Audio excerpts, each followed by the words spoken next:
I was just sitting here going like, well, I guess they left me to do this episode by myself. Do it. And then it was like, I was saying that and I was like, I need some help. And then like all of a sudden you hear like Emily scream in the background, help! Come on, doll, you got this. I got this. I could talk for hours. Emily I could talk can for stay hours. gone, and you just take it. Just do it. Just say it. All right, guys. Get the rings. You got it. Today we're going to talk about the history of Bubsy, as per the Wikipedia. I'm going to sit here and recite. Relevant to JRPG podcasting. Yes. I am going to recite verbatim the Wikipedia entry for Bubsy. There it is. They're going to love it. They're going to love it.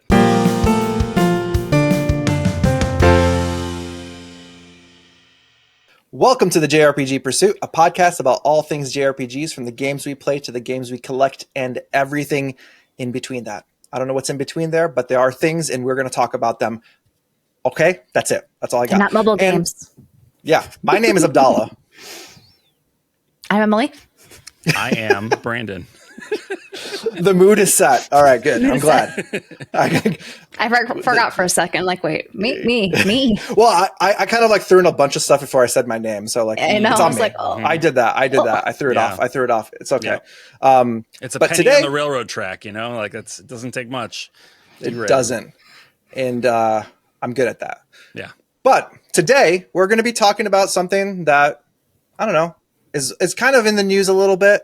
But we figured we'd kind of talk about a greater aspect of that. And that is mobile games and games that are kind of just, tied to either tablets or things like that. Like there's some things that probably are adjacent to like have now been on like PlayStation 5 and stuff like that, but originated on mobile items. There are mobile games, and there are like generally more broadly speaking, free to play games, which I think is there's a pretty big overlap in the Venn diagram of those with mobile and free to play. There are also mobile ports of like older games that are brought to mobile to play on the comforts of your phone if you so want. That's true. That were originally console games. For me, comforts would be in like giant scare quotes. Comforts. Actually, oddly enough, the Lunar version for the mobile game, the mobile version of Lunar is actually the like scaled in the best way. It is actually like the best looking, like in terms of like scaled 1-to-1. Silver Star Story. Apparently, like I was talking to, I think it was maybe Corey or Try from My Life in Gaming, and they brought up how like originally it came out as a mobile game and it was like a shoddy like port, and then one day all of a sudden it was updated like years later to be like amazing. Like actually like a really good version of it. So by original we don't mean the original game, but the original port. No, the original port, like there was a original version that came out mobily, and then someone took that port and then also like just put an update out for it, and the update was actually really good. Interesting. So there you have it, a mobile game that's good. If you did not like buy the HD collection, there it is. We're done. We're done with the episode. There it is.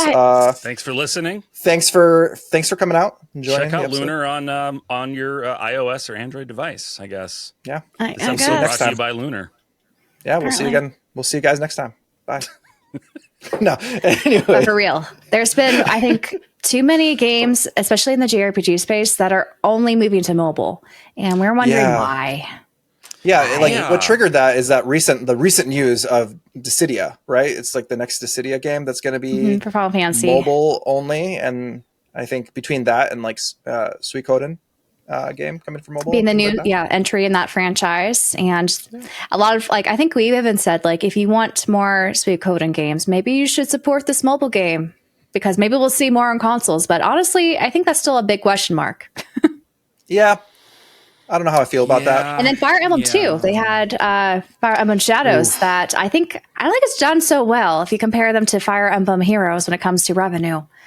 Yeah. Like they kind of shadow dropped that game and people were like, oh, exciting, the new Fire Emblem game. And then they're disappointed. You're like, oh, what's with all these microtransactions? If I want Horsey Lynn, I have to buy how much? Spend how much? And that we all want Horsey Lynn. Horsey Lynn. Obviously, I love Lynn over there, but Horsey, I don't know. Horsey Lynn. I want. Hey, look, we saw how horse mobile games are a thing. It was for a short period. Is it still? I don't know. I know in Japan it's great. Pan kind of thing. Yeah. Maybe the West. But I think it's still going hard. I see all figures of those horse girls. They look cool. Yeah. But, and that was I think that was just an anime to begin with. Like I think previous to that anime? coming out. Interesting. I think that is like yeah. Well, before we get too far off the track, let's start. I think it's interesting to talk about why we think that this is still a thing, right? Like I know there was some people have said, and I don't know how true this is. Maybe you guys know. That the push towards mobile actually started quite a while ago, primarily in Japan, right? Because that was the way a lot of people in Japan were playing games. And so it made sense, even back like when they had just their flip phones, they had like feature phones or whatever, where they had like fairly robust games. Like there was a Xenosaga game on flip phones in Japan, right? And it's vital to the canon. It's not just like a little unfortunate side so story. Unfortunate. It's vital to the canon. I know. So like it was big. It was like a big thing, and I guess maybe still is. So hasn't that shifted though with like the advent of the Switch being so popular? Like, and handheld gaming PCs, I don't know how well they do over in Japan, to be honest, but like the Switch certainly is extremely popular. Yes. So the Vita was very popular too. The PSP Vita was popular. The PSP, the 3DS, yes. Yeah, portability is just very popular there due to like how they are constantly moving around. Yeah, so with the Switch being essentially a home console that you can then just take on the road, I would have thought that we kind of would have left a lot of those mobile phone games behind, but I'm guessing that's not the case. It's still popular over there. I wonder if because the precedence of like how mobile games have been shaped as basically a microtransaction sort of, avenue. Yeah. And in Japan, how pachinko and other kind of gambling stuff is very popular. And I would say the younger crowd, instead of going to those places, they just do that on their phone. Mm-hmm. They've continued to cultivate that in that culture. And then of course it's bleed over to other places who've latched on as well. It's so much easier to get somebody addicted to a game if it literally has addiction, like gambling. If addiction is built into it, right? And I think that gamers at large maybe have just, and I'm assuming in Japan as well, have kind of, we've put our feet down. We've put our feet down and said, no, we're not going to take this crap in our console games. And so maybe developers are just like, okay. The thing is, I think we've been seeing more free-to-play live services bleeding over to console games. And then that being maybe the dominant thing that most people play because it's not, the cost of games right now is getting more expensive every year. Yeah. If they have a free game that entering into it's free, it looks good, but then they get hooked. I just saw a statistic today that the average gamer purchases 2 games per year. Mm-hmm. And the rest of the time they're playing free to play like Fortnite or any of these free games, all those games. We're not average. Are we like below average or above average then? I mean, depends on how you're where does that sit? If we're purchase of games, we are above average. We are funding the game industry. We're making it possible. This is true. We are above average from that perspective. We are buying way too much. Yeah.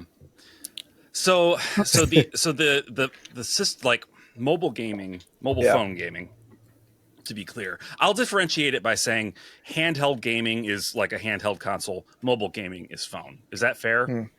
Yeah, that makes sense. I feel like sometimes we use them interchangeably. You could do both. That's the issue. That's what I'm saying is like, do we define our terms and say when we say handheld gaming, we're talking about like consoles. We're not talking about mobile phone gaming. I think for the purpose of this conversation. For the purpose of this conversation, just to kind of set the stage, I was like, I think that's a good indicator to both. Mobile gaming. Okay. So I think we could say that mobile gaming is driven largely by this desire to hook people, on the free-to-play gacha sort of model, right? Loot stuff, all that. You're gambling for items or characters or whatever that's necessary to play the game. And they always can fall back on you don't have to pay anything, right? It's free to play. And if you want to, if you want to pay, you're reporting the developers because you like the product, right? You're throwing some shekels their way because why not? They've earned it.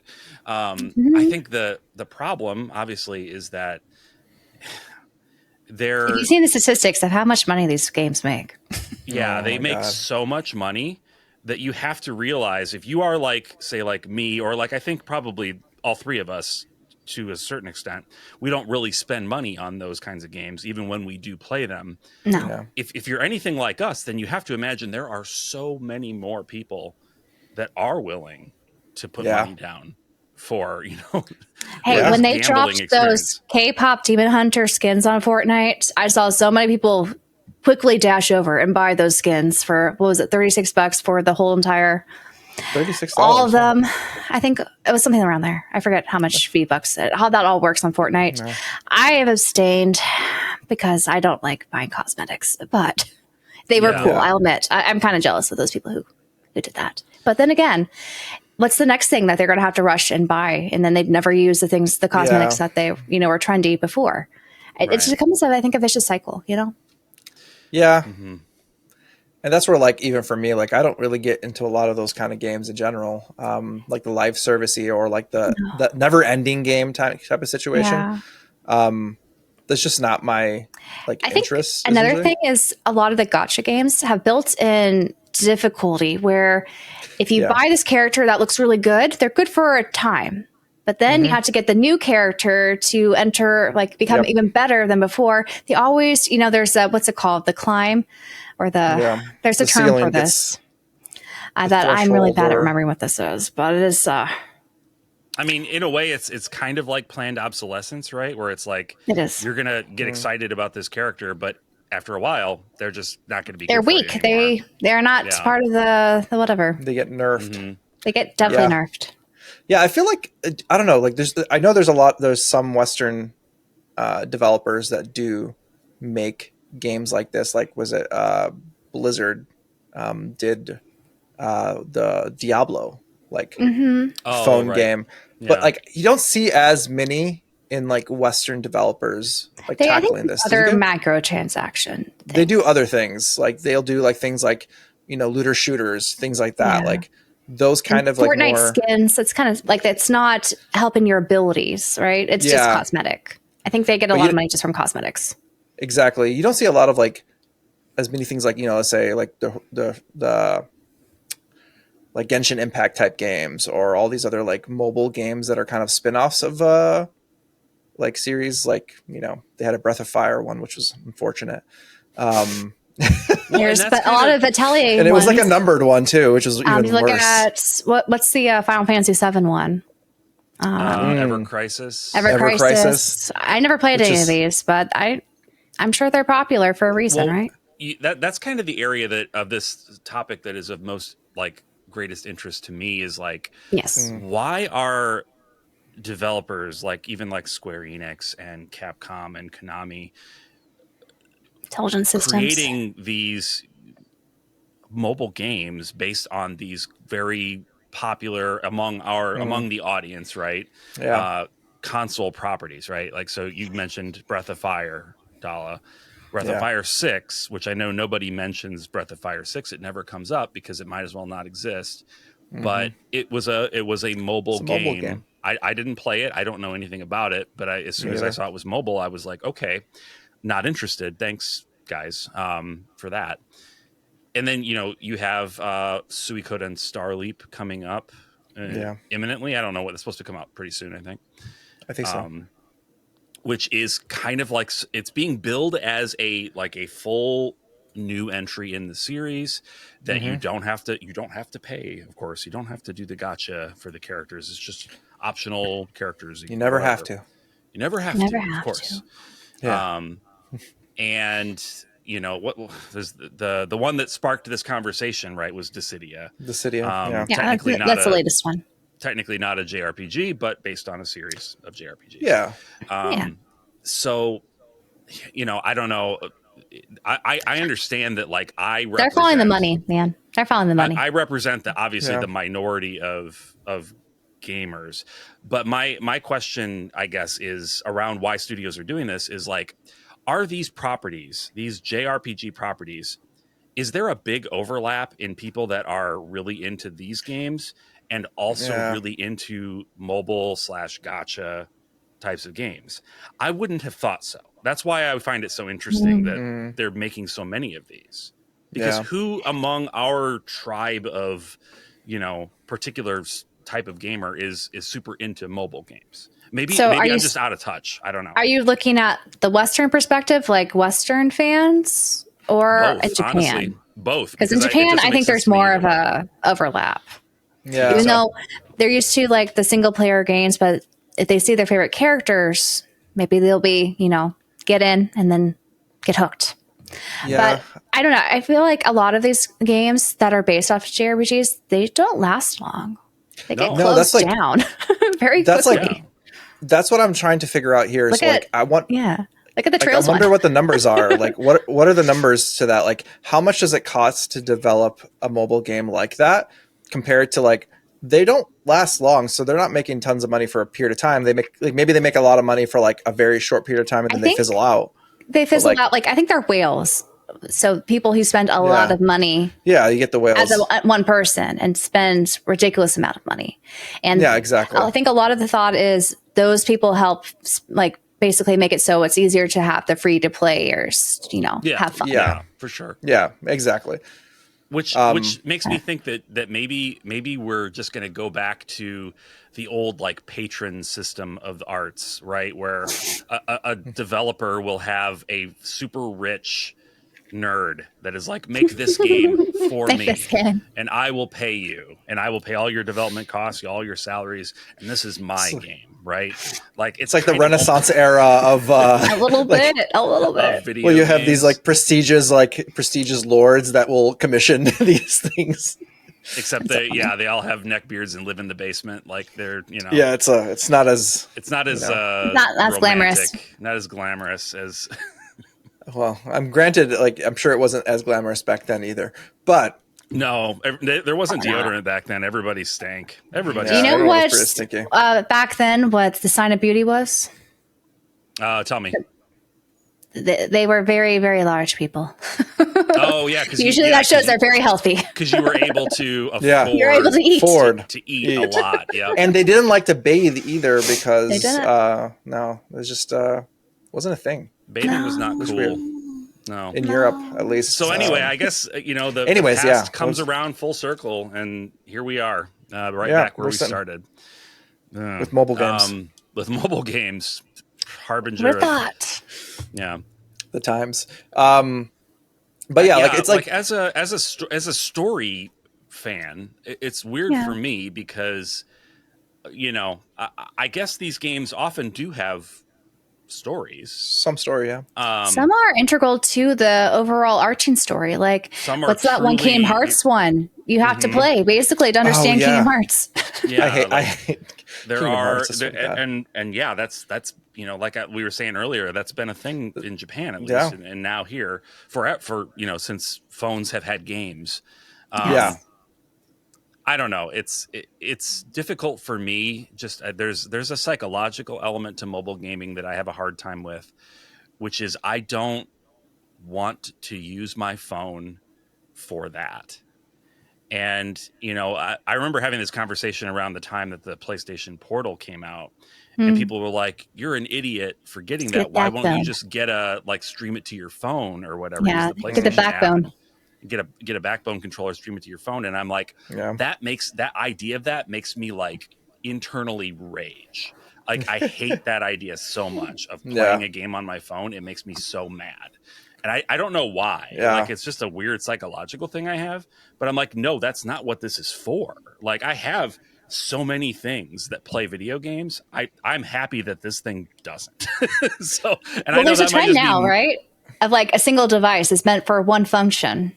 Right. We don't want the phone to be multi-function. Going back to like dumb phones and, single use your iPod, technology. all that.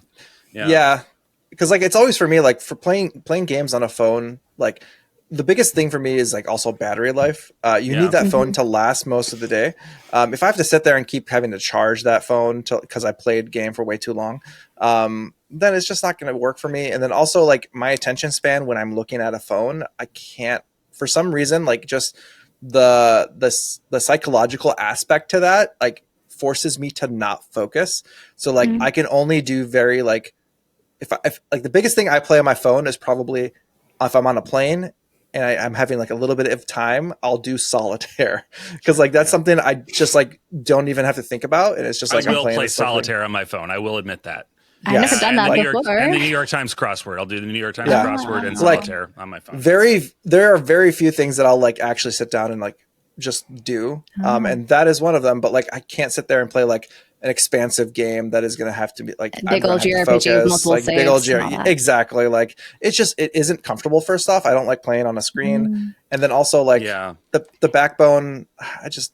I'm not, so I think I'm a little bit different than you guys because I've actually the only mobile game I've really played is Honkai Star Rail, and I found that more comfortable on my phone to do like dailies and things and just log in, and also just to move around because it's a turn-based game.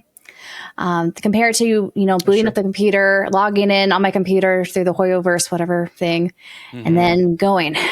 Yeah. And so there's other things I think when I'm on my computer, there are other things I would rather play on my computer than that game. And so like when I'm just sitting in bed or something and I forgot to do my dailies, I just would turn it on and it'll be really easy and simple. Sure. So I think that's the appeal, at least for me, on the phone. And that does make sense to me on some level. Like I think for me, the real issue I have with playing any kind of game that's not like solitaire on my phone is the touch screen controls. Like I hate having to put my fingers over the screen that I'm looking at. Like, when you like have the virtual joystick. You don't do that for visual novels though?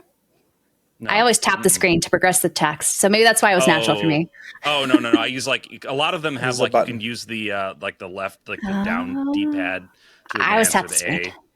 Okay. Yeah, down D-pad or A all the way for me. I never use the screen. Interesting. That was my go-to for my Vita. I try to keep that thing fingerprint free as much as I can. Oh, okay. I don't like smudges. I don't like smudges. Guys, I guess I wear glasses. I don't know. I have a microfiber cloth everywhere. I know, but then you have to take it out. You got to wipe it, and the next thing you know, you're smudging it again. And then you guys have greasy hands. I don't think it's that big of a deal. I got the greasiest paws. I can't help it. And then next thing you know, you're Adrian Monk and you're freaking out constantly trying to wipe it. Yeah, you take that cloth out and you're like, well, my monitor's also dirty. My camera's dirty. You're cleaning everything. And you're not even playing games anymore. I don't know about you guys. It's not that big of a deal. I don't have time for that life. I got time to clean my whole house every time I want to play a game. No, you don't touch your figures either. No, that's not true. I do. I watched him. I watched Brandon do it. I'm glad. You wore it before. You told me to get one of those makeup brushes, and I did. Yeah. I got one of those makeup brushes. He pulled out a makeup brush, and I was like, "What is he about to do?" Every couple of weeks. I thought Brandon was going to put on makeup in front of me while I was sitting there. And the makeup brush trick. My fingers. Yeah. The makeup brush trick is awesome. No, I'm actually gonna buy one. You need to do that for your figures, Paula. Leaving them dusty. I got some figures, and then I have like 4 more coming in, so I'm gonna have to really. Gotta dust them. Keep them. Someday when the tariffs get let up, we'll get our new figures in. That's true. Yeah, one day. Anyway, what were we saying? Oh, touching the screen. So, and having like a backbone controller, or like I bought one of those when I thought I was going to play mobile games for a while. I got one of those controller adapters that like hooks onto the DualShock. And you put your phone in there and you like play with the controller. It's a cradle. And that's great for the very surprisingly few games that are made for that. Like most games are like, no, touchscreen only. Honkai Star Rail is one that I'm like, Genshin Impact has a robust controller support even on mobile. Honkai Star Rail does not. You cannot play with a controller on your phone, even though there are console and PC versions of the game that you can play with a controller. It's so strange to me, but like it's a low priority for mobile game developers to give you controller support, and I won't play it. Like if Suikoden Starleap is a good game, if people are saying this is great, it's got a cool story, great characters, I will check it out. But if it is touch screen controls only, I will not play it. I won't play it. And it's not because I don't want to. It's just because I will be so, like irritated and focused on that thing that's irritating me the whole time. I'm not going to be able to enjoy myself. Yeah. So, I think even if there are games that are good that you don't need to spend money on, like there's actual free to play and it's not too cumbersome, to get around that. I've had the tendency to get really burned out on them. Like I haven't touched or picked up Honkai Star Rail in a couple months now because I got burnt out. Yeah, I can see so that. I feel like that's the case or the formula with a lot of these. I don't really know how that goes with people who spend money all the time on them, or they just bank on because it's free to play. We get so many people interested at different intervals where they all kind of, work themselves out. I don't know how it all works. The people that spend money on the free to play single player games, that's something I think an even harder time understanding. Yeah. Because like, what are you, and tell me please in the comments, I'm not trying to be judgmental. I literally don't know. Like, no, exactly. What are you achieving by paying for things in a free to play game if it's single player, right? Like if you're buying it's the same thing with DLC though. Yeah. And that's single player. If you're buying cosmetics in a single player game, maybe you just like to see your characters run around in a particular costume or whatever.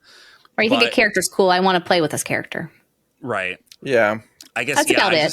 I when I think of, the whales or people that are paying a lot of money for games, it's like MMOs or, games that are maybe competitive or multiplayer in some way. Because it's like, hey, I've got this cool thing I'm showing off to the people I'm playing other people with, I'm playing, right? Yeah. But if it's just me, it's like, or if you're just giving yourself an advantage so that you are better than the other people. But I feel like there are fewer of those because there's more complaints about that. Right. Like, you're just doing that because you want money. In multiplayer games, yeah, for sure. And in single player games, it's like you can buy things that give you an advantage time-wise against the game or time. That's the big one, right? It's like you don't have to grind if you purchase this whatever. I feel like the game is grinding though, like right. What are you playing then? Exactly. It's like what are you achieving if you do that? Yeah. Like a great story that I paid to get access to. Like I don't know if you guys have seen a lot of those visual novels or those like otome mobile games where you buy character conversations and events and things like that just to see the interactions and stories unfold. So I think people also do that. I've never heard of that. I didn't know that thing. No, it's really big among female character. If you've seen what's the big one that's from the same creators of the Nikki game. Nikki Infinity. It's the one that everyone was complaining about the period tracker stuff. That one. Yeah. Why am I blanking? The space something. Okay. Yeah. Okay. So for that, from that perspective, like, so basically, what is the base game? Like, you're buying like it's also storylines. And I want to say also like borderline weird parasocials with fake characters. So that's what you're buying. Okay. So that's another, I think, can of worms when it comes to, you want to buy different characters because you like them or you want to see their interactions. And I feel like that's like just them. Like a lot of the whales tend to, they max out a character because they're a fan of them. It's a weird parasocial aspect. That's like, I just feel like that's kind of like, I don't know. I'm trying to find like a nicer way to say it, but it's like, it feels like from a developer's perspective, it's very seedy. It's like totally business practice of like, hey, we have this game. What they're doing. If you like this character and you want to actually see how their character plays out in this game, you have to buy individual these things to kind of build your game. Yeah. That sounds ridiculous, but that kind of goes into like the money aspect of this. Like, I'm curious, like to those out there who spend money, like what's the threshold that like, what are like, do you spend maybe the price of like a $30 or $60, the price of a game, let's say a brand new game, would you put in like $60? Like, okay. Or like those who spend thousands of dollars, like they do like a $15 pass that's built into the game. And so it's like a subscription service. Oh, so they just pay monthly and they just keep getting whatever's new. That. Okay. And they feel like it's like paying, like a live service game or like an MMO that charges monthly. Yeah. I guess like if you don't do MMOs and this is a thing you like, that makes sense, I guess. Yeah. In a way, yeah, I can see that. Yeah. I didn't know there was a single player who just likes to buy the one game and nothing more. Yeah. It adds up, but I guess if you're enjoying the experience, it's I don't want to deny people what they want. I just sometimes question like, is this the best way to spend your time? But especially with the when you're entering it thinking it'll be free to play. I think that's the worst part of it. They think it's not going to spend, or it won't cost them a lot of money, but it ends up costing an enormous amount. Do people go into that with the idea of like, all right, it's free to play? Like, that's how they hook people in. Why else? If they would make it just a subscription model if it wasn't that way instead of free to play. Yeah, but I feel like if you're so fast to spend money, then it was never even a thought process. That's not always fast to spend. Maybe a couple months, you're like, actually, I don't want to grind, but this character looks so cool. I want to spend money on this because I like this game. That's how they get you. It's like a slow, it's like a slow process. And then it builds up more and more and more. But this is like with, I think, any sort of hobby, right? Like when you guys started collecting, you're like, oh, I just want this one game, right? Because it's cool. And then I was really one becomes a lot more. It. Like, I don't know. I feel like it's a slow drip for me. Like, I was like that with Kpop and buying albums, games to an extent. Figures, definitely figures. I started out just collecting the Super Nintendo games I had when I was a kid. Exactly. And then flash forward 3 years and it's like, I'm buried. Yeah. Well, as a kid, I didn't think of it as collecting. Because like at the time, it was just like I wanted these games because I was going to play them, and then it wasn't until like later on in life where I was like, I want to collect these games, and then it became this whole thing of like I want to collect them all, and then later on as I got older, that's when I realized I'm like I don't want to collect them all, and so like collect them all. Yeah, but the thing is, when you put a bunch of money into a mobile game, especially if they close the service down, that is just money gone. You can't sell that back with what you've invested. That's true. In. And you can't go back and play them. It's sad to lose like games like that. Because like I mean I go back to remember games I played like as a kid. Like even those free to play MMO games that like you played as a kid. RuneScape. Like RuneScape. I mean that still exists, but there's a bunch of them that don't exist anymore that you're like kind of like nostalgic for, and you're like I wish we could try that again. Yeah, and they might have like a fan server or like something. Servers. Yeah, they might have them. But it's not always the same, No, it's not the same. It's not the same. But like the one thing that really always gets me though is like they put in, especially with things like let's say Breath of Fire or Suikoden and things like that. It's just like they put that energy into like a mobile game when they could have put it that same energy and money into like an actual mainline game. Yes, and that always breaks my heart. Just especially like for instance, like Final Fantasy VII Ever Crisis. Like when I first saw that, I was like, oh man. Like if they just did, I would love to see an actual remake of Final Fantasy VII, like the original PS1 version of that, just in that aesthetic where it's like it's not overdone, just like a nice like one-to-one remake, kind of like how we look at trails and stuff like that. But like just to see it from that perspective would have been nice. Cool. And if they could have just done that as a game. Like last April when they had the April Fools with the school outfits, I thought that looked so cool. I'm like, oh.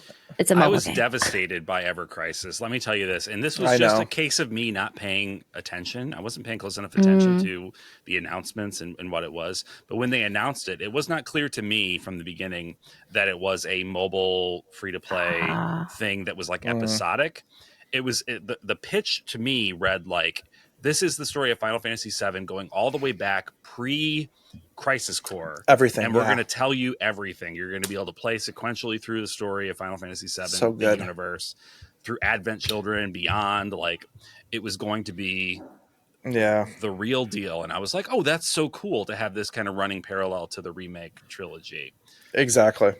And like I said, I just wasn't paying close enough attention. I'm sure that information was there, but I missed it. And when I learned what it was, I was like palpably disappointed.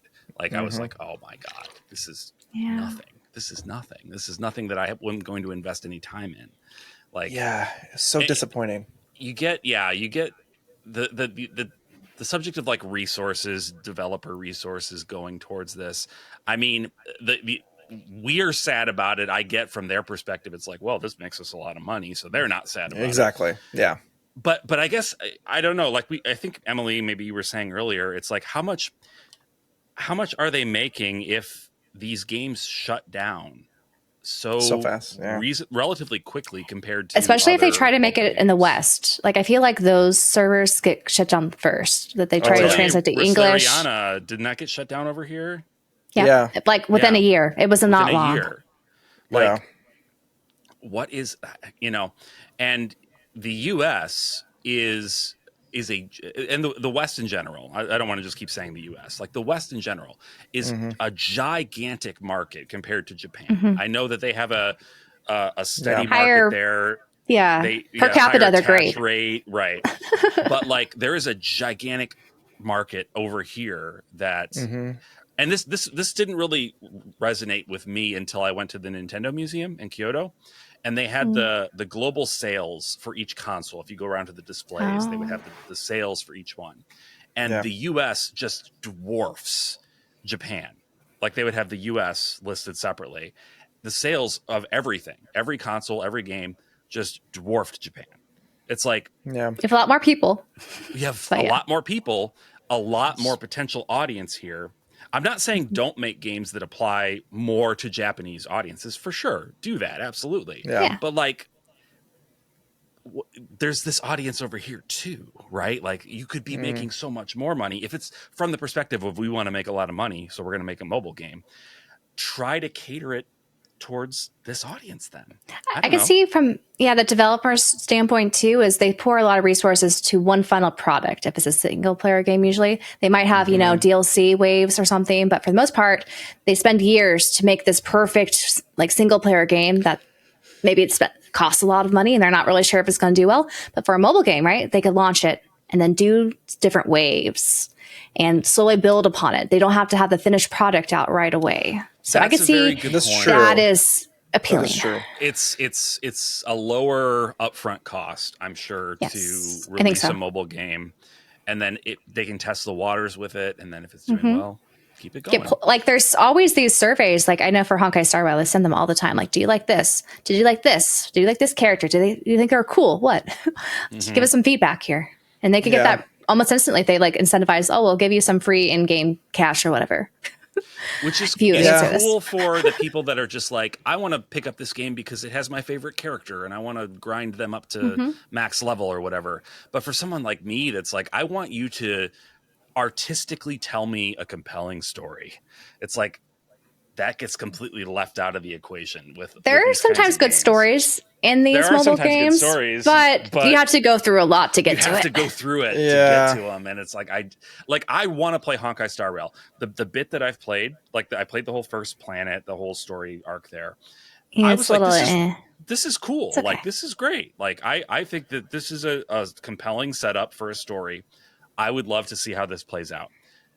But then the gacha free to play stuff is just in my face constantly, and I just got exhausted with it, so I just didn't continue. And the design of these mobile games is actively keeping someone like me from engaging with the thing that we're there to engage with, because we're not the primary focus, which is like we're not the people who spend money. So I think they don't really care what we think. Which is like, why are they putting these stories in these games then? Like if the people like, because I think they'll hook someone who wants a good story, and then if they don't want to spend money on their single player games, they could get a drip feed story and feel fulfilled. Maybe. But I don't know. I don't know. Yeah. Because a lot of times too is like the user base number. So if they could maximize that, it looks good for them. Right. Right. And so if they don't, and so I think that's why they have that low, barrier for entry too, and try to get people to play, even if they're not going to spend money, just because those numbers look good. And it might attract the whales that will heavily invest. Yeah. Just to show off. I'm sure it's good for like a shareholders perspective too. They can say to their shareholders who don't really understand, like, they don't. Also, it pushes them right in the App Store. Like, it makes it more recommended, right? If it's a highly rated and very large user base. So yeah. What's like one thing I wish they would do with like mobile games is like be more creative with them. Like apply like it's a mobile game, so like apply mobile logic to that rather than just trying to force what you would do with a typical game on a console or a handheld, and just apply that to like just on a mobile screen. Is like make it creative, like give it. Well, I think the gacha element's creative, right?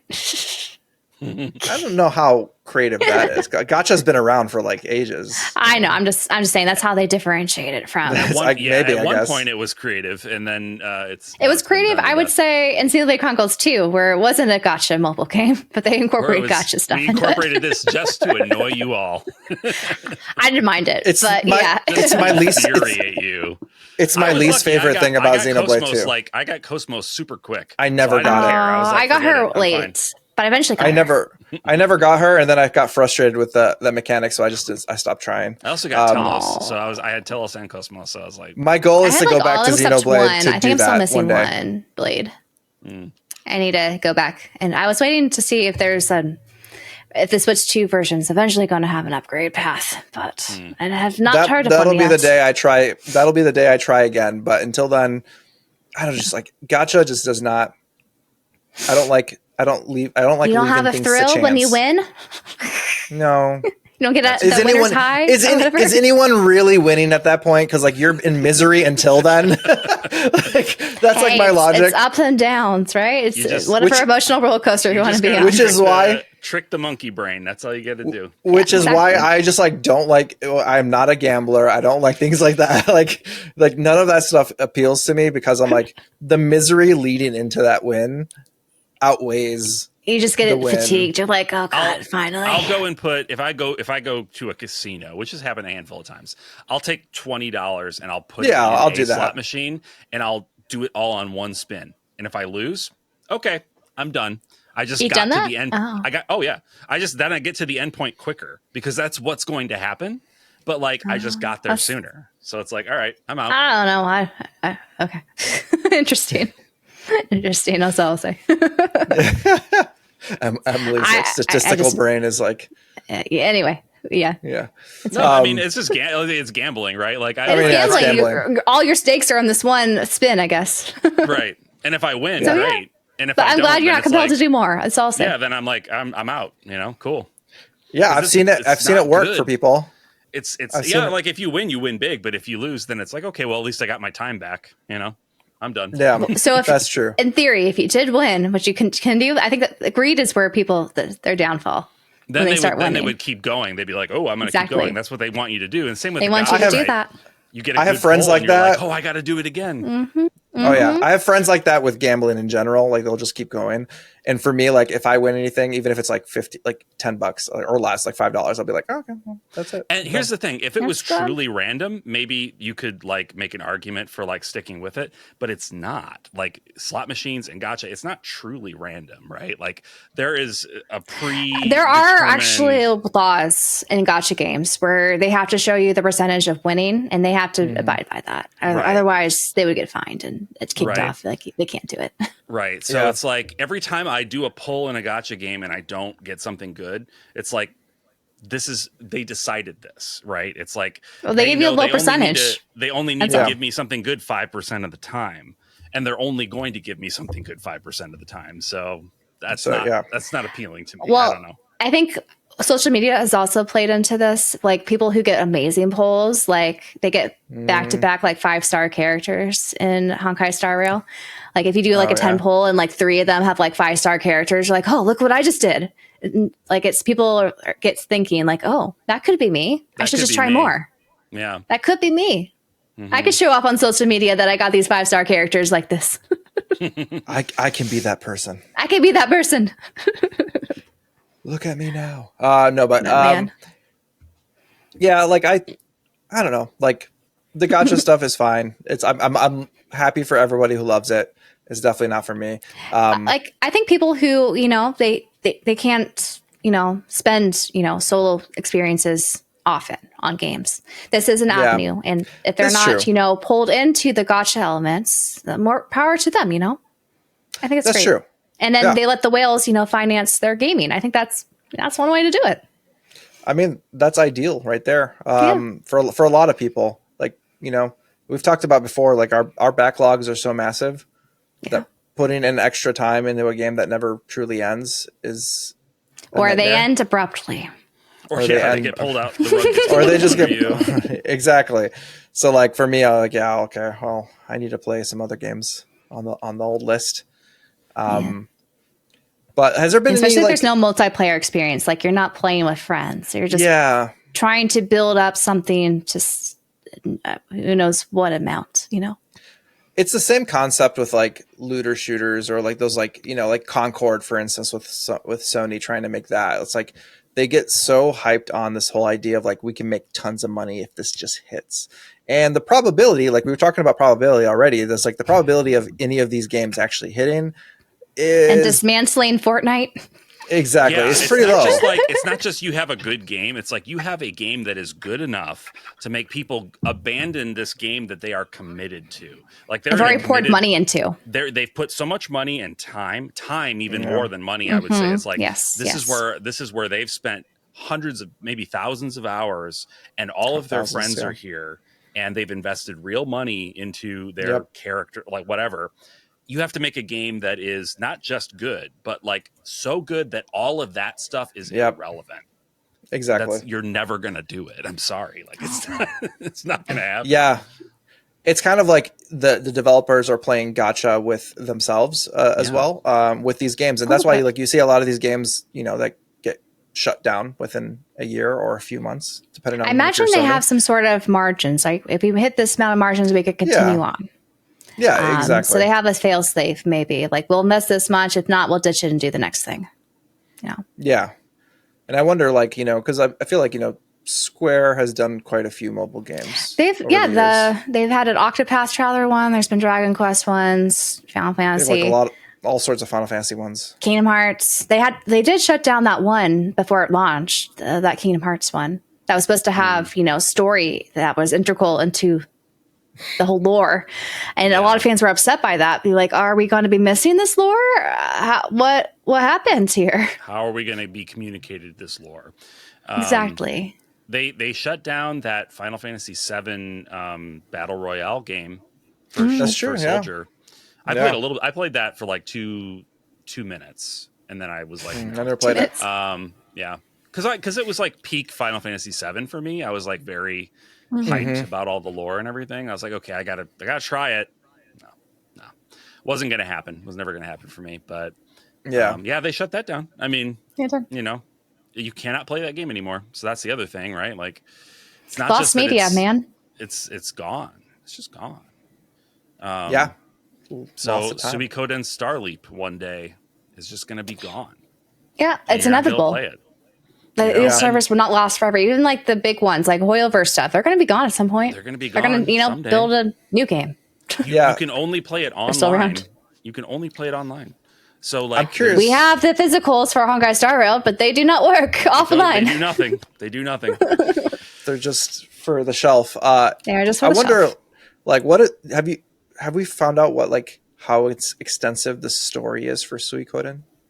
They made it sound like a full fleshed out game. Like a full game, yeah, like a with all these characters, sequel. And then you can, I guess, roll for some of the other characters from previous games. Yeah, like bonus characters, not like part of the main. Like you don't need them in your party to advance the story. I think they had said that the 108 main main stars of Destiny you can just get in the game without having to. I might be wrong. You might have to grind for it with your time. You might have to grind. Okay. You spend a lot of time with it, but you don't have to gacha them. I could be wrong about that, but yeah, it's supposed to be a full game. Okay. But unless they take the route of like Square Enix with Octopath Traveler 0, where they take their mobile game and adapt it and make it a console game, full flash game. Yeah, then like they are going to be gone one day, and I do think that is an interesting avenue that we're starting to see happen a little bit, right? There's Octopath Traveler 0.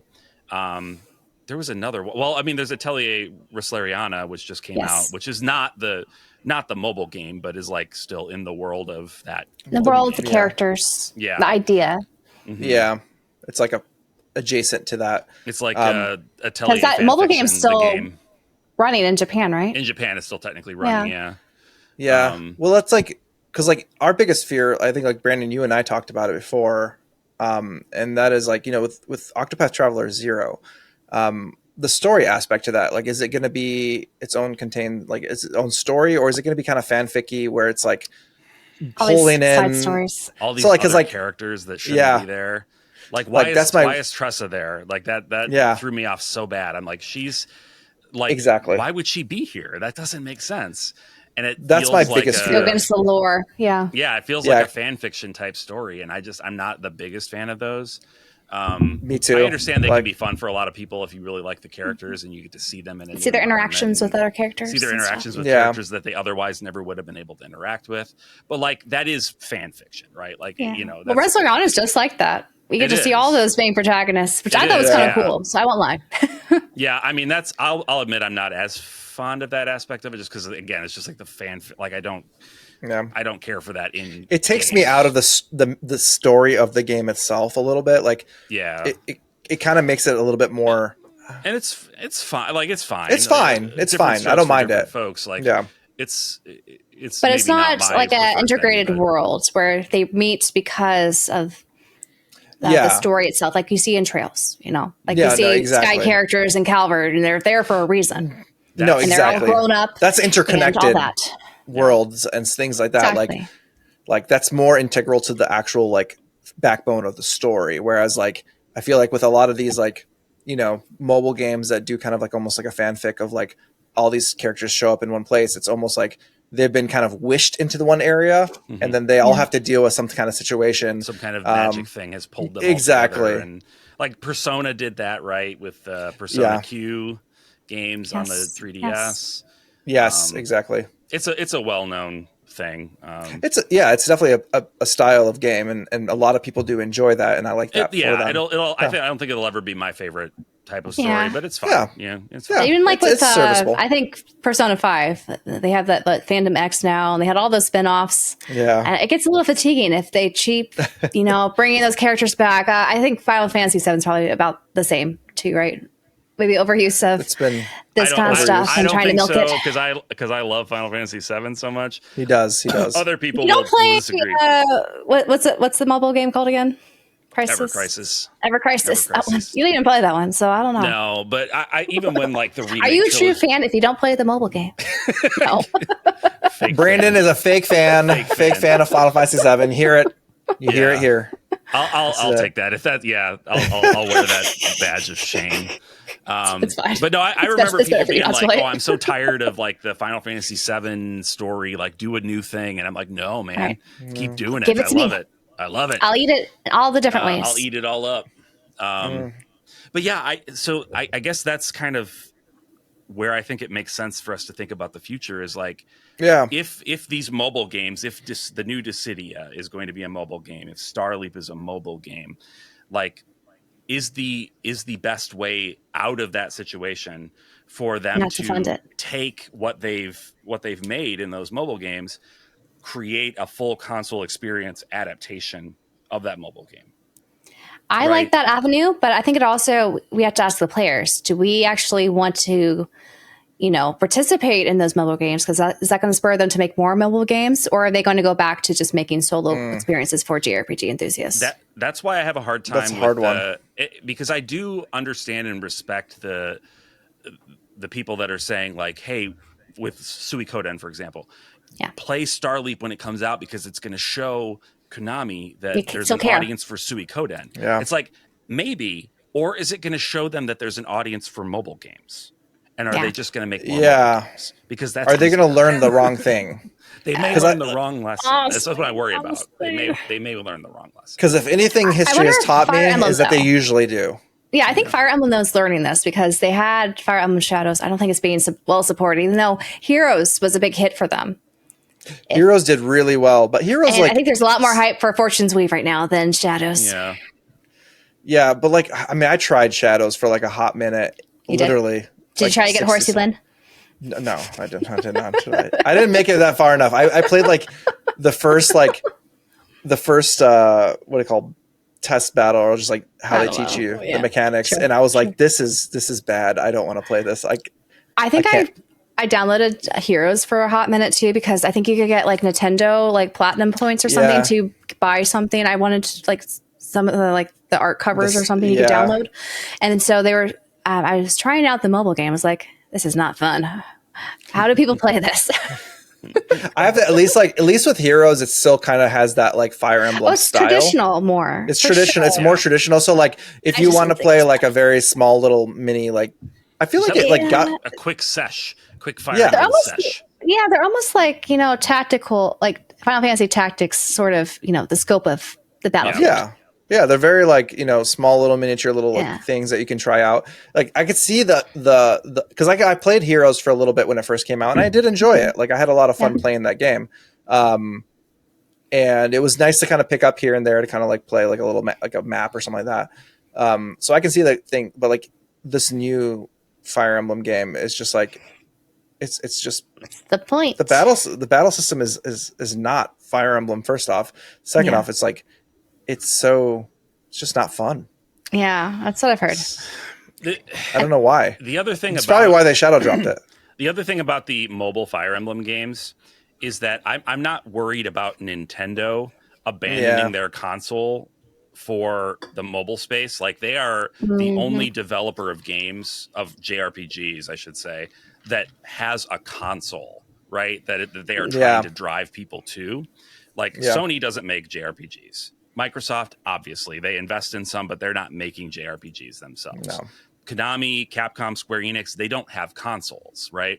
Whereas Nintendo, it's like they may throw out a few, cast a few lines out for some whales on the mobile side and maybe to get people excited about a new console Fire Emblem game. Yeah. But their primary focus, I think, is always going to be on the physical, like the console space. Yeah. Exactly. And everybody they're not afraid to close the mobile games down. Like I think the Pocket Camp for Animal Crossing, they closed that down a couple years ago.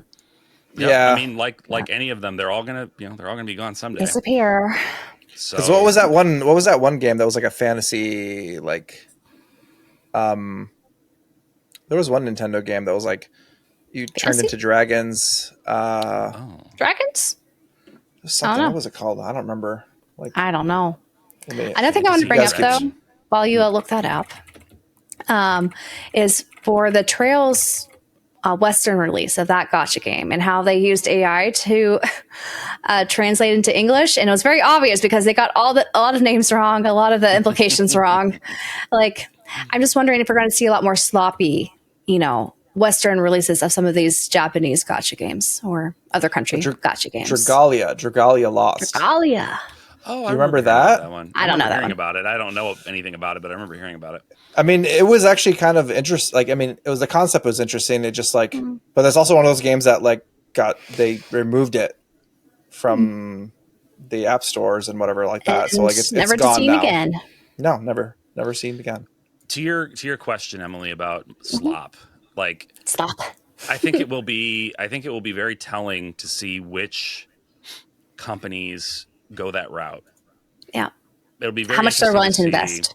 How much value they put on the intellect, because it is it's showing a company doing a machine translated slop and shoving that out the door is an indicator of how much they value you as a customer and how smart they think you are. Yeah. Also, if they put English dubs on it or not, because not all those games have dubs. Right. Yeah. You're talking like the Phantom X, right? I was honestly surprised that Persona 5 Phantom X did not have an English dub. Like it's Atlas, right? Like they didn't even value it enough over here to give it the full treatment. Persona 5 was huge. Persona 5 was like a gigantic game over here. So it suggests to me that, the market either isn't big enough in the West for them to spend any time with it, and they're not low-hanging fruits is what they're interested in. They're interested in the few people that are willing to spend a lot of money that are not that they don't. I don't think they respect those people, right? Because they're putting out slop translations and just trying to get them to spend as much money as they can as quickly as possible, so then they can plug on the whole thing and it all goes away. It feels disrespectful to the players to do it that way, to rush it out the door, not give it the full treatment. If you want me to take a game like that seriously, you have an even higher bar, I'm sorry to say, than a console game. Like I will play a console game that doesn't have an English dub. I resent it and I make sure to make my feelings known about it, but I will play it. Mobile game, you have an even higher bar to clear. I'm sorry, you just do. At least for me, for people like me, that's just the way it is. I agree. Yeah, because that's just like adds another layer for a lot of people. Because I mean, it's just not like you're already like it's already impacting your immersion being on a mobile phone, let alone you're having to read out. Like if you're unable to understand or whatever it is, it's just like having to read those small texts on your phone while trying to like move things around. I wonder especially if they're catered to people who like have the sound off when they're like traveling or something, you know? Because I've played the like Honkai Star Rail on my phone without the sound on and just play it when I had Wi-Fi somewhere. That's definitely true. a consideration that they have, I'm sure, to make it not vital to have sound. Yeah, that's true. That makes sense. But either So way, immersion, but still, I'm sorry I interrupted you. I just had the thought. No, that makes sense. I'm glad for your thought. Thank you.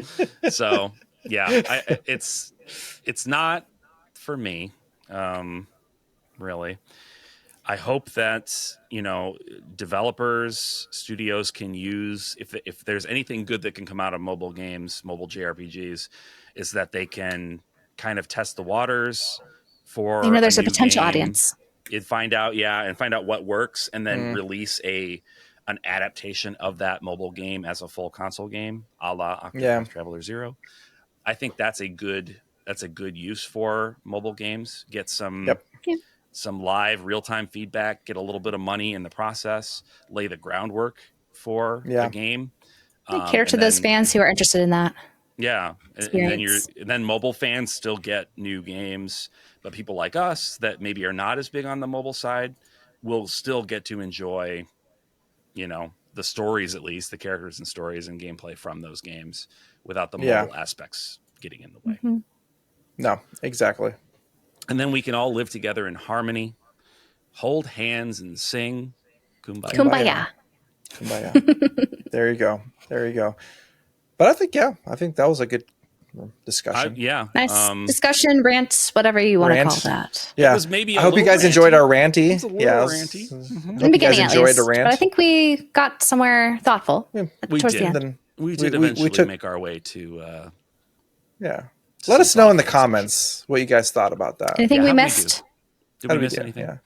Yeah. Are you guys angry? Are you mad at us? Don't be mad at me. Are you also not? I'm sorry. I have a feeling most people who watch this podcast and listen to it aren't big Gacha fans, but I could be making too many assumptions. You never know. You never know. I think there's some overlap, but I feel like you're probably right that it's the majority. So if we're incorrect, hit us in the comments. Let us know, like, hey, Gacha fan here. You guys suck. I accept that criticism. Me too. Yeah. Please subscribe on YouTube if you don't mind. Follow us on Spotify and Apple Podcasts. I think you can subscribe on those platforms or like follow or something. I'm not good on Spotify. Sorry, guys. Some commitment button. I'm an Apple boy. So press the commitment button. It really helps us out a ton. And if you have time, leave a review if you can. Oh, and leave a review. It does help out. It does help out. It surfaces the podcast on the podcast apps for other people to find. Yep. And if you become a member over on YouTube, we also have benefits like a private Discord where we have some fun chats. We're going to be doing a book club soon. I think I knew who the winner is. Should I? You can go ahead. Okay, I think it's going to be Golden Sun. We'll be playing all together and having discussions on Golden Sun. Be an excuse fun. For me to finally play it. Same. I've been wanting to replay it. It's been years. So actually, I have it in my pocket, analog pocket right now. So I'm probably gonna start thinking about that. Nice. Well, I'll have some good discussions with members and have live chats as kind of like a la book club. Yeah, if you're interested in that, you guys can find links to that in the old description. So yes. Go for it. And if you want to become a Pursuer member tier, we also have the after show, which we'll be doing now. We'll be doing it, and it's gonna probably be weird sometimes. I think we have some weird energy already. Yeah, from this episode, we'll carry over. Yeah, there may be talk of Bubsy. I'm not gonna lie. More Bubsy talk. Yeah, because I will not shut up about it. He doesn't. Guys. No, what could possibly go wrong? Everything. They're gonna kick me out. Should have worn your Bubsy shirt. I know. Where is my Bubsy shirt actually? We'll find it. On the plane. I'll find it. I just like it just came to me. I'm like, I haven't seen it in like a week, so I'm like, I must have. Where'd it go? It's in the hidden hamper somewhere. Yeah, probably. I'll find it. I should do go do my laundry. Bye, guys. Thank you for watching, listening, and goodbye. Take care, everyone.